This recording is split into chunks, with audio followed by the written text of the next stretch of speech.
أعوذ بالله من الشيطان الرجيم. بسم الله الرحمن الرحيم. الحمد لله الذي أنزل على عبده الكتاب ولم يجعل له عوجا قيما لينذر بأسا شديدا من لدنه ويبشر المؤمنين الذين يعملون الصالحات أن لهم أجرا حسنا ماكثين فيه أبدا وينذر الذين قالوا اتخذ الله ولدا ما لهم به من علم ولا لآبائهم كبرت كلمة تخرج من أفواههم إن يقولون إلا كذبا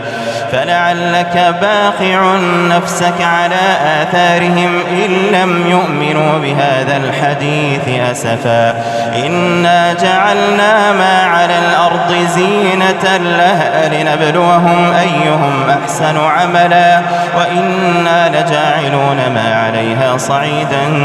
جرزا